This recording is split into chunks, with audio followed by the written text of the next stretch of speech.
नमस्कार दोस्तों, हमारे YouTube चैनल में एक बार फिर से आपका बहुत बहुत स्वागत है। 29 जुलाई अधिक मास की एकादशी यानी पद्मिनी एकादशी शनिवार के दिन तुलसी में बांध देना, यह एक चीज गरीबी हो जाएगी दूर और पुरानी से पुरानी बीमारी और कष्ट खत्म हो जाएंगे। रातों रात आपकी किस्मत बदल जाएगी और हो जाएंगे मालामाल। दोस्तों, करीब 400 वर्षों बाद अद्भुत महासंयोग बन रहा है। 29 जुलाई 2023 को पद्मिनी एकादशी का व्रत रखा जाएगा। दोस्तों, शास्त्रों के अनुसार अधिक मास में पड़ने वाली एकादशी तिथि को पद्मिनी एकादशी या पुरुषोत्तमी एकादशी के नाम से जाना जाता है। पद्मिनी एकादशी व्रत के लिए कोई चंद्रमास निर्धारित नहीं है। अधिक मास में पड़ने के कारण इस व्रत को अधिक मास एकादशी व्रत के नाम से भी जाना जाता है। यह एकादशी व्रत 3 वर्षों में एक बार रखा जाता है।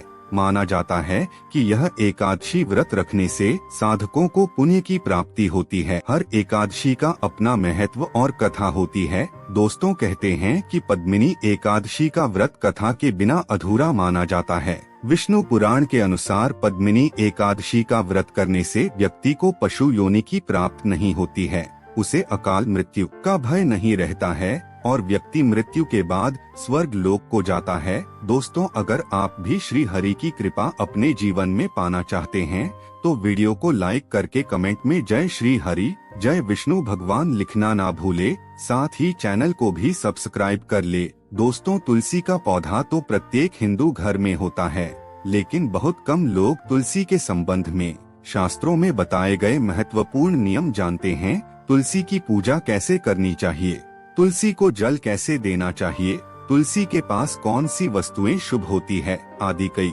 महत्वपूर्ण नियमों का पालन करना आवश्यक होता है। इसके अलावा अगर आप तुलसी के नीचे यह एक चीज बांध देते हैं तो आपको माँ तुलसी का ढेर सारा आशीर्वाद मिलता है और आपके घर में माँ लक्ष्मी जी सदैव ही निवास करती हैं। दोस्तों, तुलसी का पौधा घर में होना परिवार के प्रत्येक सदस्य के लिए लाभकारी होता है। यह पौधा हर प्रकार से उपयोगी होता है।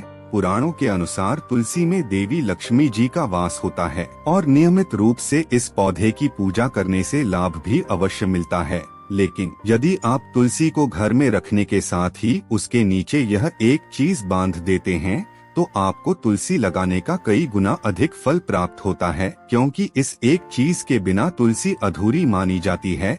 यह चीज तुलसी को संपूर्ण बनाती है। वेद पुराण में इसके बारे में विस्तार पूर्वक बताया गया है। लेकिन इसी के साथ क्या आप जानते हैं कि सावन में तुलसी की पूजा करने से भगवान श्री विष्णु और माता लक्ष्मी जी अति शीघ्र प्रसन्न हो जाते हैं और आपको आशीर्वाद मिलता है और जीवन में वह खुशियाँ मिल जाती है जिसके आप हकदार हैं। लेकिन तुलसी के नीचे यह एक चीज बांधना भी है जरूरी। दोस्तों, भारत ही नहीं बल्कि संसार के लगभग अधिकांश देशों में तुलसी को बहुत ही पवित्र की दृष्टि से देखा जाता है। अनेक औषधीय गुणों से भरपूर तुलसी का धार्मिक महत्व भी है। अनेक धार्मिक अनुष्ठानों और तांत्रिक प्रयोगों में इसका उपयोग होता है। पुराणों में तुलसी को भगवान श्री विष्णु जी की पत्नी होने का गौरव मिला है।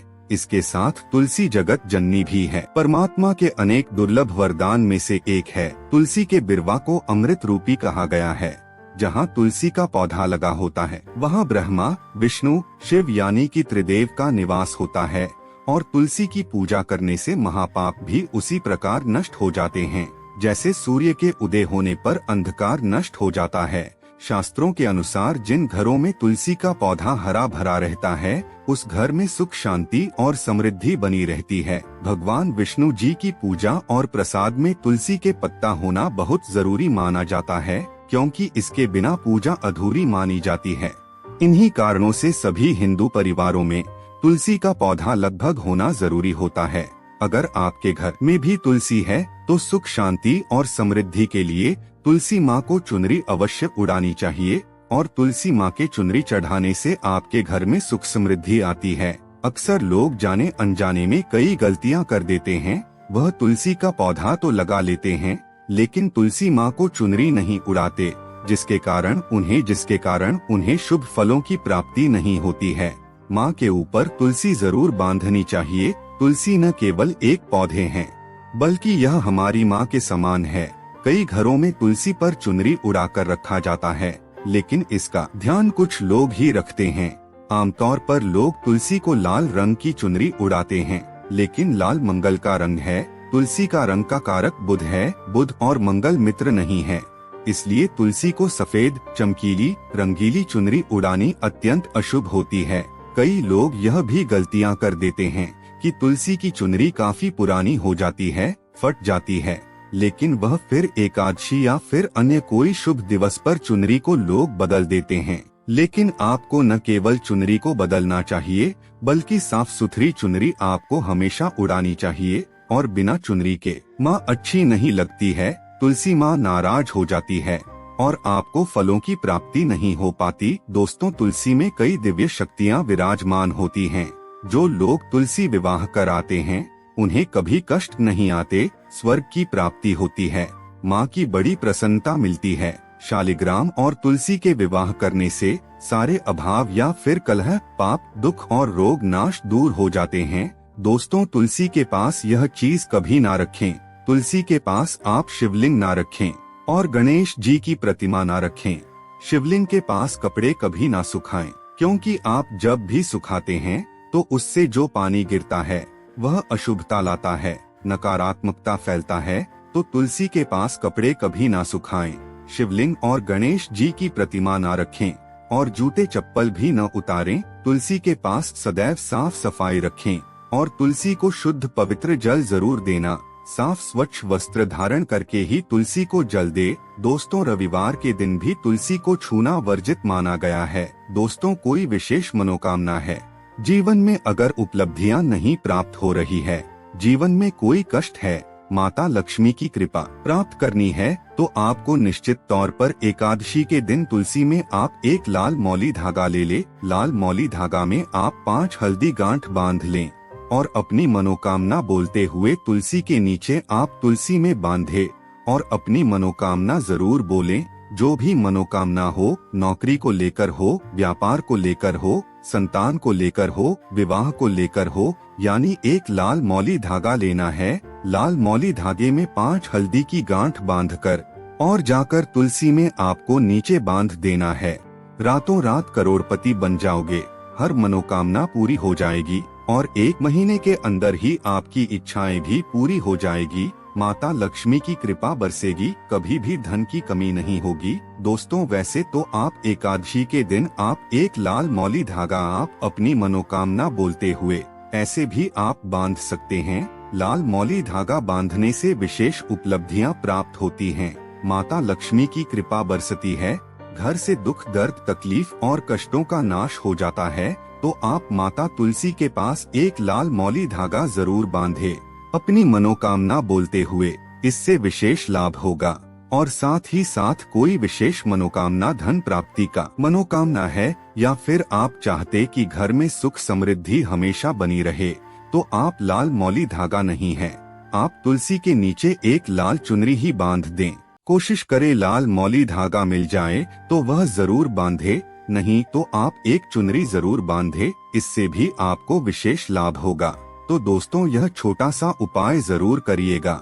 युधिष्ठिर ने पूछा, हे गोविंद, कृपया हमें श्रावण के शुक्ल पक्ष में पढ़ने वाली एकादशी का नाम बताएं। श्री कृष्ण ने उत्तर दिया, हे राजन सुनो, मैं तुम्हें पापों को दूर करने वाला वृतांत सुनाऊंगा जो ब्रह्मा ने पहले नारद से पूछा था। जब उन्होंने इसके बारे में पूछा था, नारद ने कहा, हे कमलासन, भगवान, मैं आपसे श्रावण के शुक्ल पक्ष में आने वाली एकादशी का नाम, उसके इष्ट देव, उसके पालन की विधि और उसके धार्मिक महत्व को सुनना चाहता हूँ। कृपया मुझे इन मामलों पर प्रकाश डालें। नारद की बातें सुनकर ब्रह्मा इस प्रकार बोले, नारद, ध्यान पूर्वक सुनो, मैं तुम्हें पद्मिनी नाम की एकादशी के बारे में बताऊंगा, जो श्रावण के शुक्ल पक्ष में आती है और लोगों के कल्याण के लिए लाभदायक है। इसके श्रवण मात्र से ही वाजपेय यज्ञ का पुण्य प्राप्त हो जाता है। हे मुनिवर, पूर्व काल में त्रेयायुग में है नामक राजा के वंश में कृतवीर्य नाम का राजा महिष्मतीपुरी में राज्य करता था। उस राजा की 1000 परम प्रिय स्त्रियां थीं, परंतु उनमें से किसी को भी पुत्र नहीं था जो कि उनके राज्यभार को संभाल सके। देवता, पितृ, सिद्ध तथा अनेक चिकित्सकों आदि से राजा ने पुत्र प्राप्ति के लिए काफी प्रयत्न किए, लेकिन सब असफल रहे। तब राजा ने तपस्या करने का निश्चय किया। महाराज के साथ उनकी परम प्रिय रानी, जो इक्ष्वाकु वंश में उत्पन्न हुए राजा हरिश्चंद्र की पद्मिनी नाम वाली कन्या थीं, राजा के साथ वन में जाने को तैयार हो गई। दोनों अपने मंत्री को राज्यभार सौंपकर राजसी वेश त्याग कर गंधमादन पर्वत पर तपस्या करने चले गए। राजा ने उस पर्वत पर 10,000 वर्ष तक तप किया, परंतु फिर भी पुत्र प्राप्ति नहीं हुई। तब पतिव्रता रानी कमलनयनी पद्मिनी से अनुसुया ने कहा, 12 मास से अधिक महत्वपूर्ण मलमास होता है, जो 32 मास पश्चात आता है। उसमें द्वादशी युक्त पद्मिनी शुक्ल पक्ष की एकादशी का जागरण समेत व्रत करने से तुम्हारी सारी मनोकामना पूर्ण होगी। इस व्रत के करने से भगवान तुम पर प्रसन्न होकर तुम्हें शीघ्र ही पुत्र देंगे। रानी पद्मिनी ने पुत्र प्राप्ति की इच्छा से एकादशी का व्रत किया। वह एकादशी को निराहार रहकर रात्रि जागरण करती। इस व्रत से प्रसन्न होकर भगवान विष्णु ने उन्हें पुत्र प्राप्ति का वरदान दिया।